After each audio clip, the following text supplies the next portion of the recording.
Hello students. तो previous class में आपने न्यूमेरिकल एक देखा था, दर्पण सूत्र से संबंधित। आज भी एक न्यूमेरिकल दर्पण। पिछली बार जो है हमने कॉनकेव मिरर के बारे में बताया था से संबंधित। आज कॉन्वेक्स उत्तल दर्पण। तो क्या है, 5 सेंटीमीटर लंबाई का कोई बिंब 30 सेंटीमीटर वक्रता त्रिज्या के किसी उत्तल दर्पण के सामने 20 सेंटीमीटर की दूरी पर रखा है। तो प्रतिबिंब की स्थिति, प्रकृति तथा साइज ज्ञात कीजिए। तो सबसे पहले बेटा न्यूमेरिकल लगाने के लिए देखना है क्या क्या दिया है। देखिए, उत्तल दर्पण की वक्रता त्रिज्या। उत्तल दर्पण में ध्यान रखने वाली है बात, उत्तल दर्पण हमारा ऐसे बनता है और सारी चीजें इसकी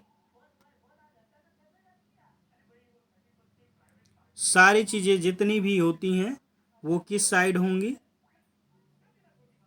यहाँ पर जो भी चीजें होंगी सब दाहिनी ओर होती हैं, केवल वस्तु को छोड़कर। वस्तु जो है हमारा बाईं ओर।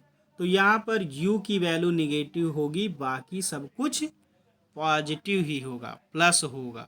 ये ध्यान देने योग्य बात है। तो यहाँ पर वक्रता त्रिज्या r है, कितनी होगी? 30 सेंटीमीटर दिया है, 30 होगी और कैसी होगी? धनात्मक होगी। फिर इसके बाद अब यहाँ से r हमने निकाल लिया, f निकाल लिया। आपने रिलेशन पढ़ा था r इक्वल्स टू 2f। तो यहाँ से या 2f इक्वल्स टू r, तो f equals to r upon 2। तो यहाँ क्या करेंगे भाई, 2 से डिवाइड कर देंगे भाई, यहाँ 30 अपॉन 2, 2 से काट दो, 15 आ जाएगा। तो 15 सेंटीमीटर f की वैल्यू कितनी है? 15 सेंटीमीटर, और ये धनात्मक ही होती है। फिर वस्तु की दूरी मैंने बताया था माइनस में हो गया, -20। और प्रतिबिंब की ऊंचाई, वस्तु की ऊंचाई h, ये भी कितनी है? 5 सेंटीमीटर, ये भी प्लस में होगा। फिर अब आपको क्या करना है, देखिए यहाँ पर f है, u है, तो पहले हम क्या फाइंड करेंगे? v फाइंड करेंगे। तो v फाइंड करने के लिए दर्पण सूत्र लगाएंगे, 1/f equals to 1/b plus 1/u। आपको क्या ज्ञात करना है? v। तो इसको मैंने कल बताया भी था कि इसको उल्टा कर सकते हैं, तो इसको इधर पक्षांतर कर दीजिए। तो 1/v equals to 1/f minus 1/u। अब वैल्यू पुट करो बेटा। तो वैल्यू पुट करेंगे, क्या आएगा भाई? 1/v इक्वल्स टू भाई 1, f की वैल्यू 15 है, फिर माइनस और 1 अपॉन इसकी वैल्यू क्या है? -20। अब नेक्स्ट लाइन में यहाँ पर देखिए क्या आ गया, ये यहाँ पर पॉजिटिव ही है, प्लस ही है, यहाँ माइनस नहीं है, तो ये कंफ्यूज नहीं होंगे, बाय मिस्टेक टाइप हो गया है। 1/v और यहाँ पर प्लस 1/15, ये माइनस और ये माइनस, प्लस 1/20। अब क्या करेंगे? 15 और 20 का लासा निकालेंगे। 15 और 20 का लासा निकालिए भाई, 2 से करेंगे। इसको इधर कर लेते हैं, 15 20 का लासा, तो 2 से करेंगे, यहाँ 10 आएगा, 2 से भाग कीजिए, 15 कटेगा नहीं। फिर 2 से कीजिए, 5 आएगा, 15 कटेगा नहीं। फिर 3 से करेंगे तो 3 पचे 15। फिर 5 से करेंगे, 5 एकम 5, कब तक करते हैं? जब एक। तो 2 गुणे 2, 2 दूना 4, 3 12 पंजे 60। कितना आया? 60 आ गया। यहाँ 60 लिख लिया। अब 15 से, यहाँ पे भाई प्लस है, ध्यान रखना। 15 से इसको भाग करेंगे तो 15 चौका 60, 4 एकम 4, और यहाँ 20 तिया 60, 3 आया 3, तो 4 3 7। तो यहाँ पर आ गया बेटा, अब ध्यान दो, 1/b। अब हम क्या करेंगे? इसको पलट लेंगे, तो इसको भी पलट लेंगे, तो ये b/1 लिखा नहीं जाएगा, 60 अपान।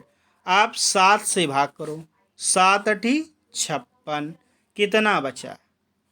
4 बचा, पॉइंट लगाएंगे, 40 हुआ, 7 बचे 35, कितना बचा? 5, जीरो लगा दो, फिर 50 हुआ,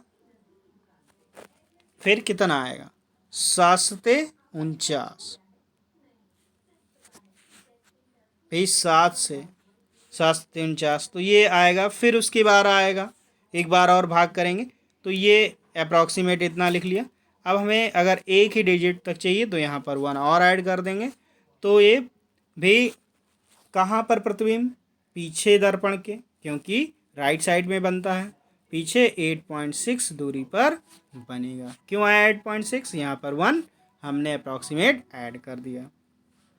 प्रकृत कन्फर्म है, सीधा और आभासी होगा, क्योंकि इसमें ऐसा ही बनता ही है। अब साइज पे डिस्कस कर लेते हैं भाई। साइज, तो ये m equals to H dash upon this. अब यही फॉर्मूला आप इतना यूज करेंगे। एच डैश इसकी वैल्यू कितनी है? और मैंने बताया था 2 बार बराबर नहीं लगाएंगे, मिस प्रिंटिंग है। तो यहाँ पर भी 60/7 आया था, और ये तो माइनस माइनस तो कैंसिल हो गया, और ये चीज़ इधर आ जाएगी। तो 60 इंटू 7/7 इंटू 20, ये कट गया, 2 से 3/7, और इस 5 को इधर भेज देंगे।